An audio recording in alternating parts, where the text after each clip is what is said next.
This is episode 25 of the Gambling Still Sucks podcast. In this episode, Jeff rejoins the show to share how gambling is impacting our service members.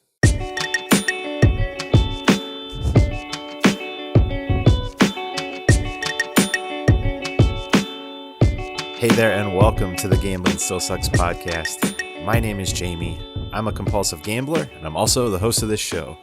The last time I gambled was July 15th of 2010. Now, today I'm excited to bring to you a special episode. Jeff and I had talked on our last episode. He does some really great work to help our veterans that are dealing with gambling addiction. And so I wanted to have him back on the show to talk about this issue and to bring some more awareness to it. So without further ado, here's the conversation I had with Jeff on veterans and gambling. All right, so I'm excited to have Jeff join me again. If you remember Jeff from episode 21, he came on and shared his story. But Jeff, I'm glad to have you back and to share an area that you're extremely passionate about. Thanks, Jamie. It's great to talk to you again, and I'm really grateful for the opportunity to share some of my thoughts on gambling addiction among service members and veterans. Yeah, absolutely. And this is a topic that when I first found out about it, it was actually on the Discord talking to a person that I think they're military connected, and I didn't even realize that this was a thing. And then obviously connected with you, and I know this is something that you're very passionate about and doing a lot of work in. And so, Jeff, if you could just get us started by giving us a little bit of a history of gambling in the military or how you've gotten into the field. Sure.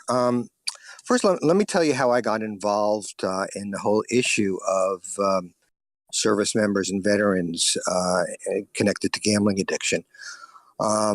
As you know, I work for the Delaware Council on gambling problems.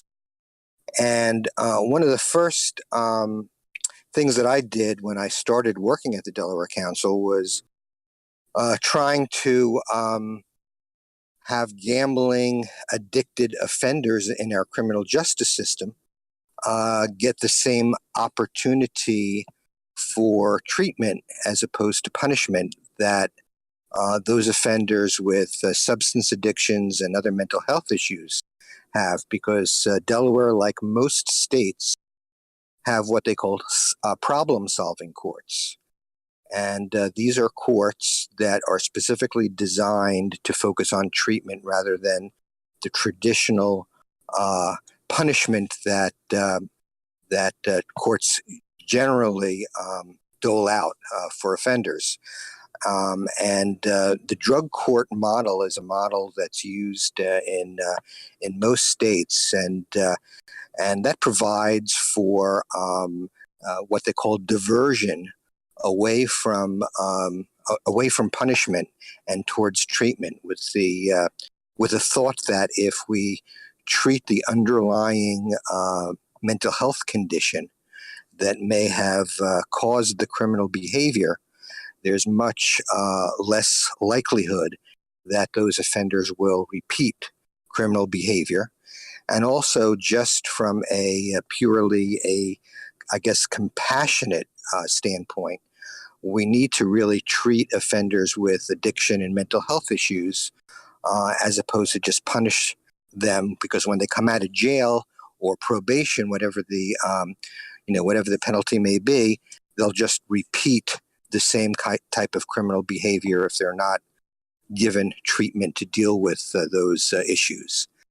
And so we submitted a proposal to have the court recognize gambling addiction in the criminal justice system, so we can give gambling disordered defenders that opportunity.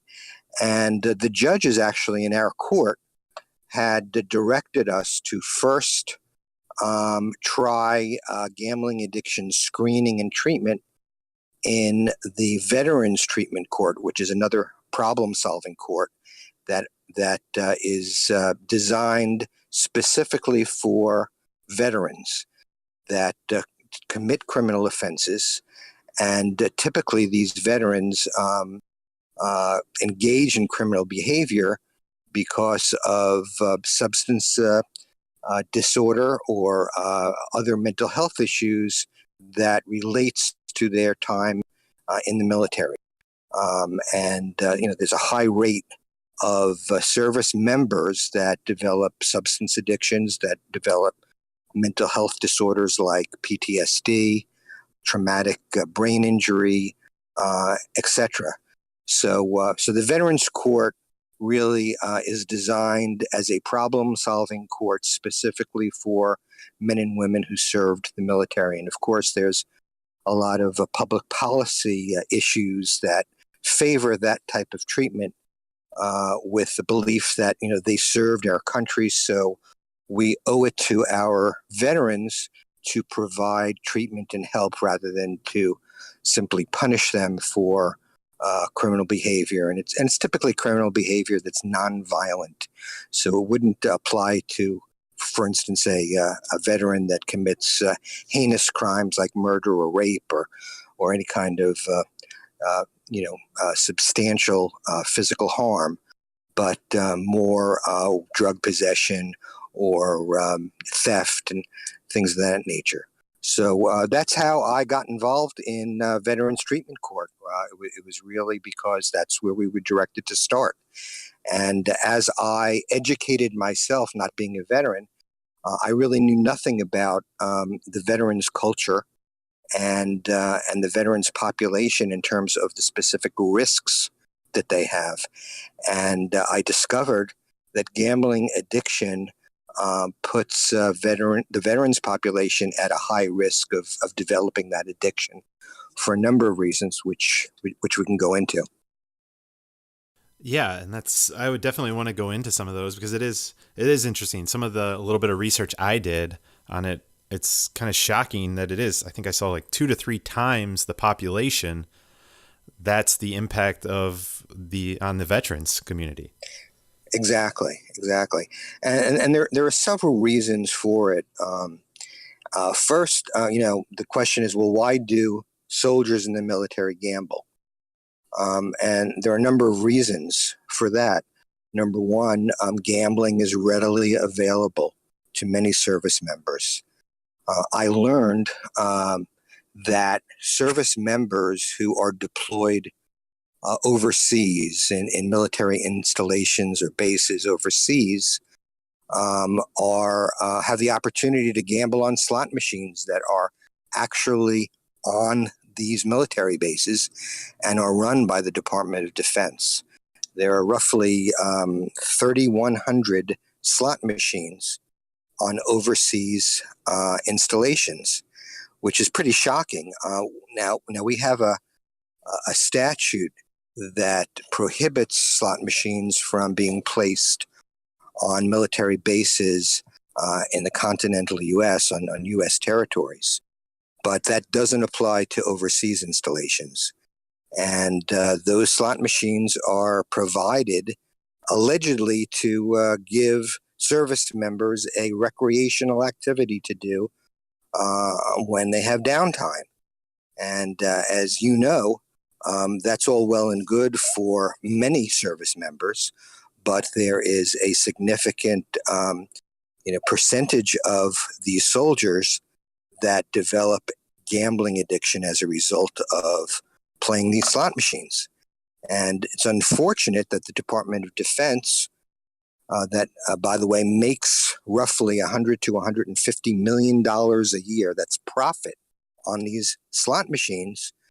They actually spend $0 on helping service members that develop gambling addiction.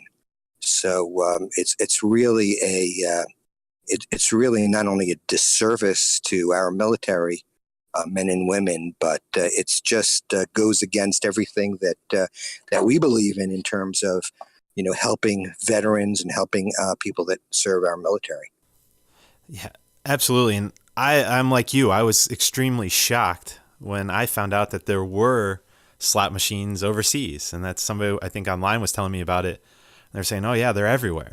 Yeah, it's incredible, and and of course, not only do they have these slot machines, but of course, soldiers gamble when they have downtime, just between themselves, and if they're stationed in bases, many of them are near casinos that are that exist in these foreign countries.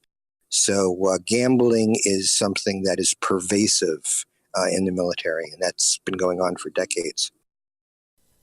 Yeah, and I guess like you said, as you said, it was decades. The one interesting thing, I was talking to my mom about this, and my grandfather served in World War II, and she said, "Oh yeah, he talked about they had those even back then." And I don't know whether it was on the bases or, like you said, just nearby. But I mean, you think about it. I mean, you drop somebody, young, typically male, overseas in a environment that has a lot of stress and a lot of different things, and then of course you're going to find gambling as an outlet. I mean, that escapism that you and I experienced, but only multiplied, I can only imagine exponentially. Yeah, absolutely.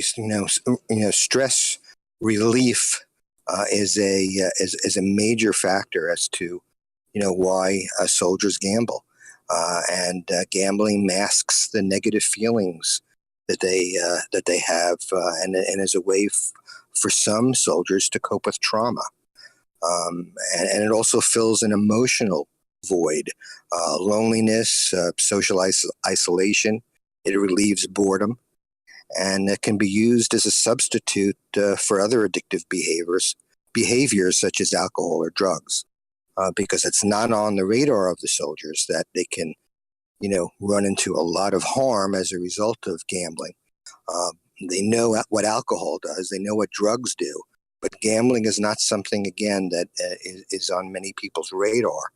And they approach the whole activity as a recreational, endeavor, only to find that they become addicted.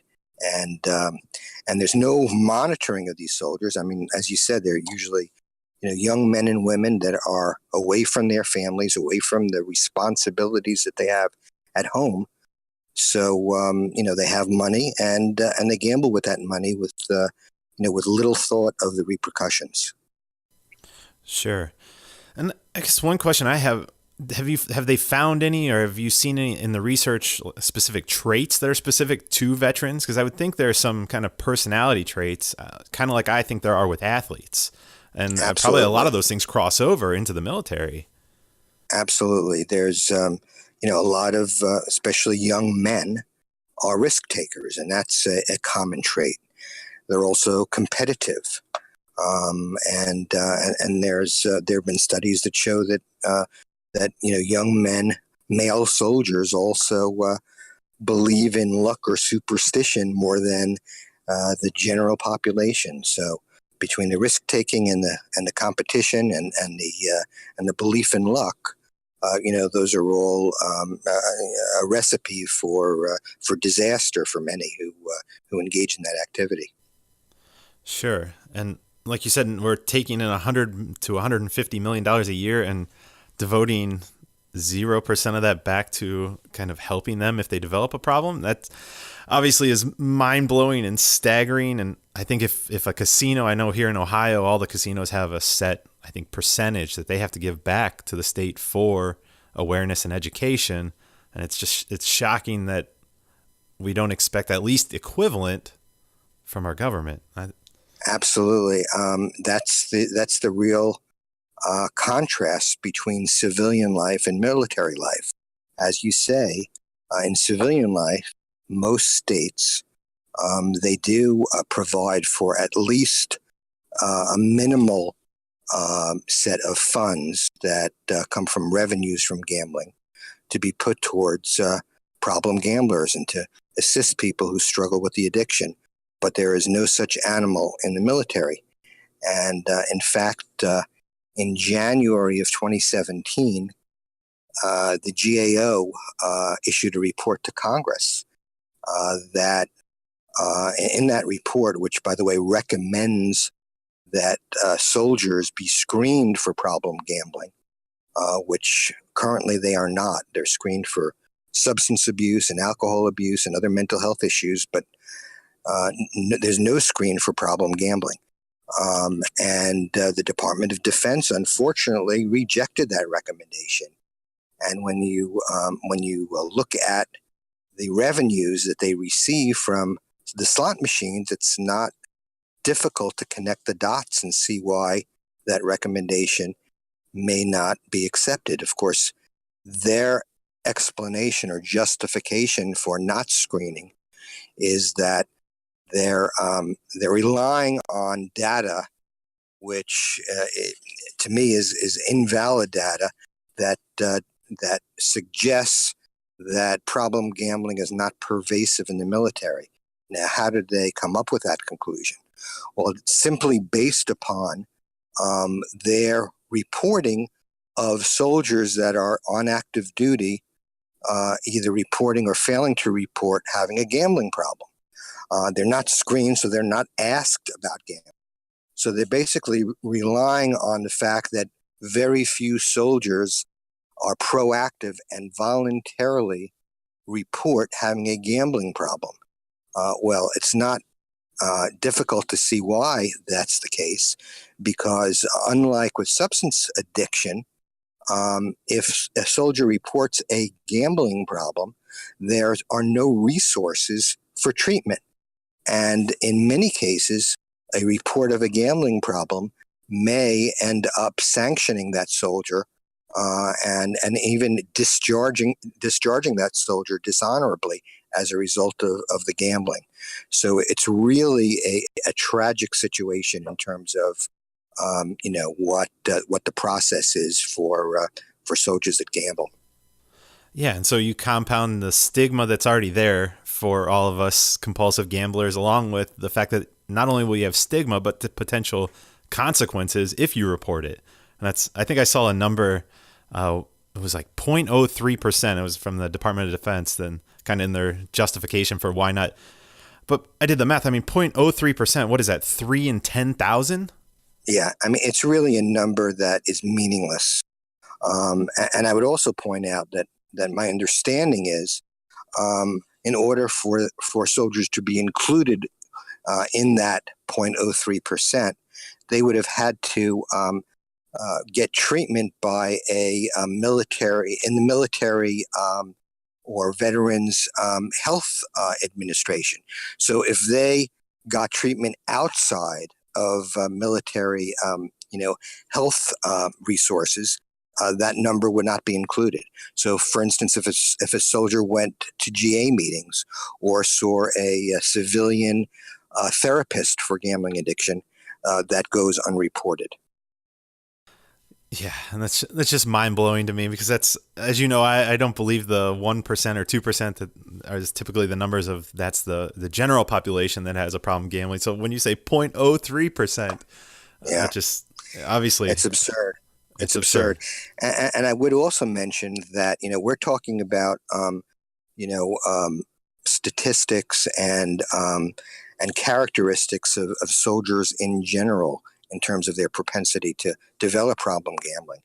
If you look at many of the mental health disorders that are typically associated with military service, such as substance addiction, such as PTSD, such as traumatic brain injury, the rate of gambling addiction skyrockets. In fact, I was shocked to learn that that research suggests that a soldier that has PTSD is 60 times more likely to develop a gambling addiction than age-matched members of the general population. So that's just a staggering figure that puts these men and women in a very high risk category. That is a staggering number. So I guess let's transition into what can we do? I know you're doing some lobbying. What is being done? What can we do to help these men and women, our heroes, when they come back? I mean, because we're obviously, it seems like they're coming back, and we're sending them off. We're putting them in a hostile environment. We're giving them the ability to gamble and escape, and then they come back. Absolutely. Right. Well, one of the, I guess I'll respond to that by making a distinction between active duty and veterans. In terms of active duty, the National Council on Problem Gambling has really stepped up efforts to change federal legislation in order to add gambling screen back on the annual health screen. And my understanding is the latest developments, and these change very rapidly, is that placing those gambling screen questions back on the annual health screen has already passed committee, and it looks like there's a very favorable opportunity to legislate that screen. Now, that's only the first step. We're just talking about a screen. So what happens once the soldier is screened for gambling addiction? Well, then we have to move forward to the next step, and that is, what are we going to do about it? What kind of treatment will be provided? And again, that's been a slow and arduous process, but the National Council is really on top of it, and there's a lot of effort being made to advocate for treatment through our state affiliate gambling councils by contacting our local senators and congresspeople to really develop opportunities for help, and to not automatically just sanction the soldier with a problem and provide treatment. Now, as to the veterans community, there has been some movement. You may know that there is a single, to my knowledge, inpatient gambling treatment facility that's available for veterans within the VA system. It's in Brecksville, Ohio, which is your home state, and that's been around a while. There's a woman who runs it, Dr. Heather Chapman, who's also a veteran, that really does wonders in terms of helping veterans on an inpatient basis with gambling addiction. And I've spoken to veterans that have gone through that inpatient facility, and really have heard marvelous reviews of it, and the treatment has been great. But unfortunately, there are many more veterans that need that kind of help that just don't get it because the opportunities are so slight. So that's one area. We're also trying to educate our local VA hospitals by contacting behavioral health specialists that work in VA hospitals, that it's not just substance addiction and mental health disorders like PTSD that they should focus on, but gambling should be part of the evaluative process when a veteran comes in. And oftentimes, and as you know, we often refer to gambling addiction as the hidden addiction. So, most veterans aren't going to disclose the problem. So they really have to be treated by knowledgeable, behavioral health experts in order to recognize that problem and to be able to treat it. And oftentimes we see veterans, that are homeless.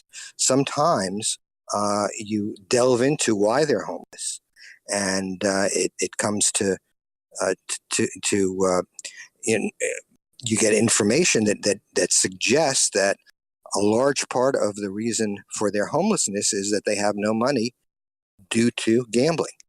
But that's not initially disclosed or initially investigated. So we really have to, in my view, educate and raise awareness with those that are working in the trenches at the VA hospital, those that treat our veterans.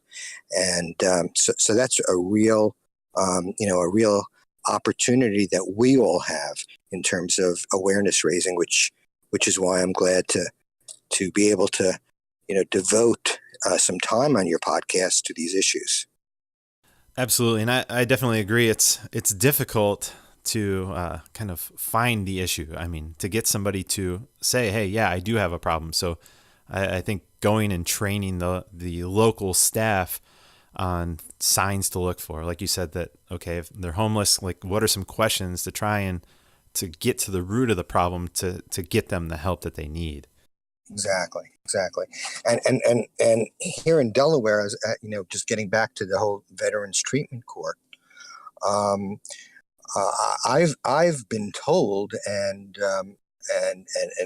by people in the know, including Keith White, who's the executive director of National Council on Problem Gambling, that Delaware now is the only state Veterans Treatment Court that has a formal program to screen Veterans Court participants, which we sometimes refer to as justice-involved veterans, for gambling addiction. And, our efforts here in Delaware are to include, gambling counselors and therapists as part of the treatment team for veterans that are enrolled in Veterans Treatment Court. So typically, if they are multi-addicted, if they have issues with, for instance, substance disorders and PTSD, those veterans that also have issues with gambling addiction, give them the opportunity to get treatment for that addiction. Because as you know, sometimes, not only veterans, but people in civilian life, they get treated for addictions such as, opioids or alcohol. And if gambling is not part of the treatment regimen, it goes undetected, and the addiction only gets worse if they are fortunate enough to be in recovery from the addictions that are being treated. So we really have to have, in my view, a global effort to treat addiction, which clearly includes gambling addiction. Yeah, and I think we can all learn a lot from what you've done in Delaware, and I think that's kind of a great program, and obviously sounds like it's an example that we can look to around the country and around the world to kind of learn from and grow from. So another site I just wanted to point out that I had found just kind of in my quick research, and I was happy to see the U.S. Department of Veterans Affairs has a site called maketheconnection.net. Yes. And it's a great site. And I know gambling was on there as one of the things, and it's kind of just talking about a lot of the different problems and struggles that veterans have. And so it kind of leads you to resources, and I wanted to point that out for any veterans that might be listening. And even if you're not, it's a great site to go check out. Just they have a lot of good information, and it really is focused on kind of getting that information out to hopefully make that first step. You're right. And, oftentimes we hear about, the negative things about, helping and serving our vets. And there are some negative things and, issues that are involved in the VA health system and so on. But what I've learned is that there are so many wonderful agencies and organizations with very dedicated people that devote so much time and effort to serve our vets, that each state probably has literally dozens of not only VA-connected agencies, but private organizations that help veterans. And it's really something that we need to publicize more. And you're right. We've really tried to connect here in Delaware with a lot of the organizations and agencies that help veterans, and they're really very receptive. And some are aware of gambling as a problem, some are unaware. But even those that are unaware are eager to learn about it, and eager to include gambling related issues as part of how they serve and help vets, because basically they're in the business and they have a mission of just helping veterans. And if that help includes helping veterans who have a gambling problem or a gambling disorder, they're more than happy to address it.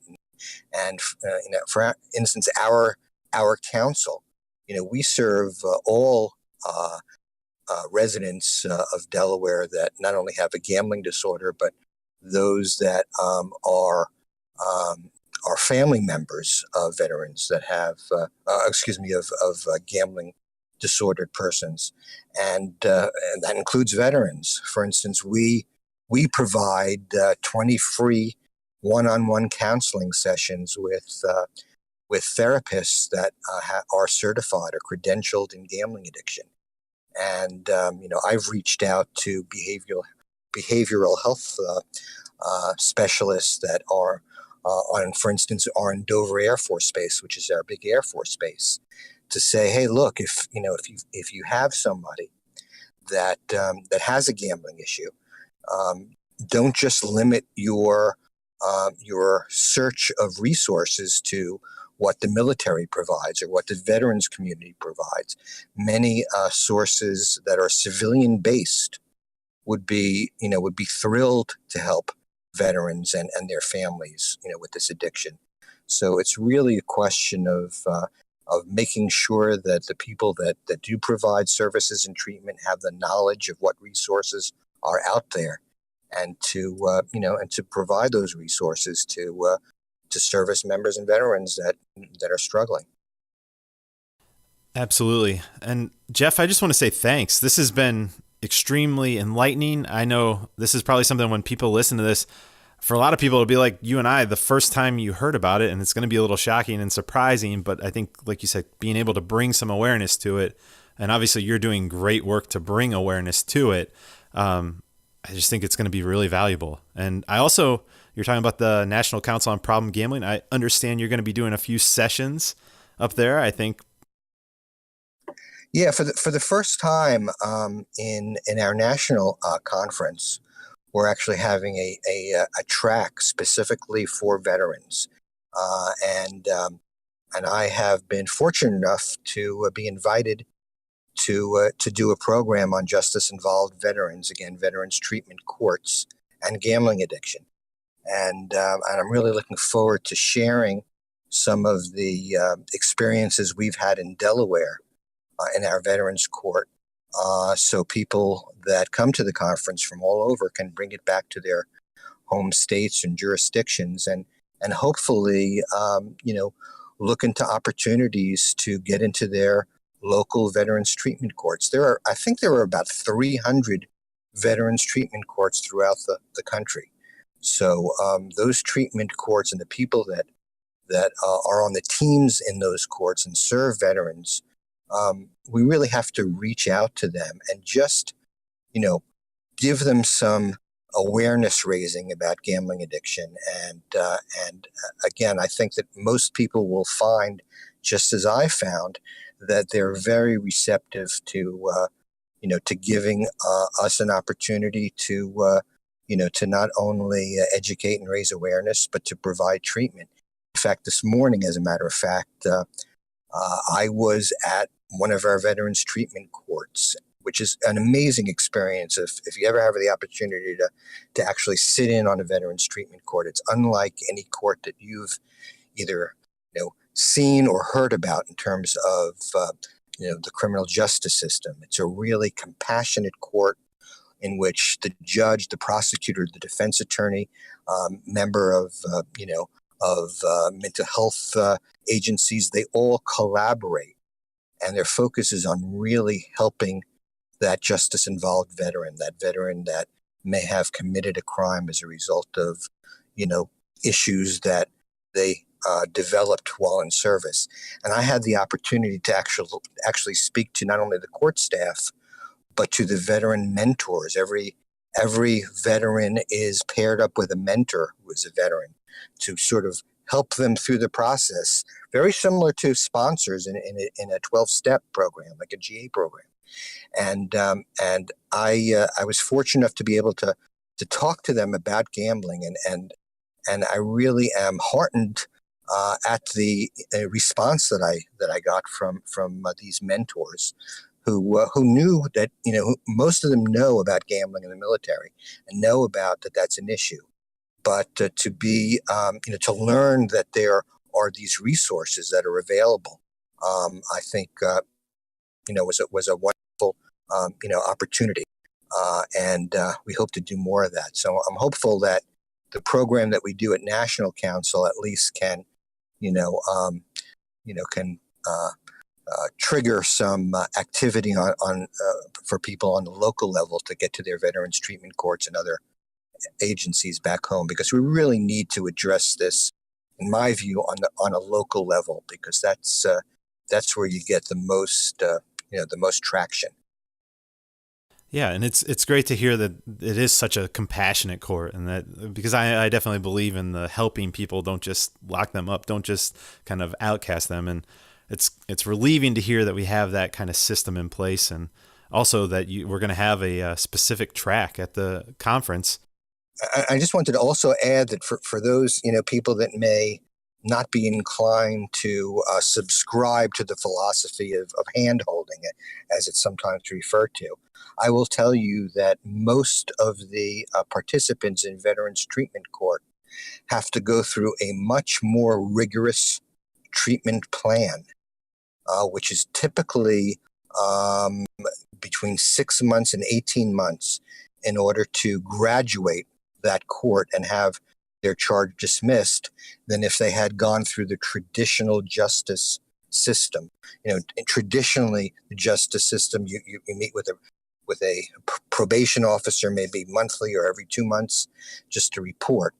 But in Veterans Treatment Court, just like in other problem-solving courts, it's a much more rigorous type of process that requires full compliance of the participants. So it's not an easy way out, but it's a way to really treat the problem and not to try to prevent a lot of recidivism for these offenders that would otherwise be back through the court system over and over again if treatment wasn't available. Well, Jeff, I just want to say thanks. As always, you have over-delivered. You're great, and you have so much great information. And I know I'm personally, selfishly looking forward to the convention in Cleveland. It is right down the road, and I know you and I are hopefully going to get together, and maybe Brian, if Absolutely. Brian's in town. And yeah, I'm actually excited to announce that I'm actually going to be on a panel on Wednesday on sports betting and gambling. So Keith has invited me. So yeah, my schedule was not going to allow it at first, but then my schedule changed, and I reached out to Keith. I was like, hey, I'm excited. I'm actually going to be free, so I'm going to be up there on Wednesday. So if anybody's in town, feel free. Shoot either myself or Jeff a message. 'Cause I'd love to meet up with anybody that's going to be in town. So looking forward to that. Terrific, and I'll be there. That's great. I'm glad to hear that, Jamie. Sounds good. Well, thanks again, Jeff, and I will see you in Cleveland. And for everyone else, I will see you in the next episode. Now, before you go, I'd like to go over a few very important things. First of all, I think it's important to remember that problem gambling is a treatable disorder. There's no scientific evidence or study that suggests that this is just a terminal condition and that we're going to be forced to deal with the negative side effects and results of our actions for the rest of our lives. And so while I know that in the moment it feels like this is something that you're going to be struggling with for the rest of your life, science just doesn't back that up. Recovery is real, but we just need to seek out treatment. And so that brings me to point number 2, which is that help is available. Many of the states here in the United States actually offer free counseling and therapy for not only gamblers, but family members as well. And so you just need to know that these programs are available. And the best way to start finding out more information is to call the hotline number. And that's 1-800-522-4700. Again, that's 1-800-522-4700. And this is the number run by the National Council on Problem Gambling. And so it covers all 50 states. And they're going to have information and be able to start to guide you on the path to seek out help in the area where you live. And these hotlines aren't just available here in the United States. They're available around the world. So just simply open up a web browser, type in gambling help, gambling hotline, and you'll be able to find the information for your local area. In addition to the hotlines, there are numerous places where you can find gambling support and information online. If you go to gamblingstillsucks.com/help, I'll list some of these things, and I'll continue to add to this as I find new resources, whether they're chat groups or online forums or just great information. So again, that was gamblingstillsucks.com/help. As a disclaimer, this podcast does not provide legal or medical advice. Look, I'm not a doctor, a therapist, or an attorney. I'm just a guy who had a gambling problem. So while we'll discuss a lot of topics and I'll provide a lot of insight into what's worked for me, please seek out the help of a professional. Go visit a lawyer, a doctor, or a therapist to help you deal with your gambling problem. The information that we discuss is for informational purposes and should not be taken as professional legal or medical advice. And reliance on the information appearing on the podcast is solely at your own risk. The music for this podcast is Something Elated by Broke for Free and licensed under the Creative Commons.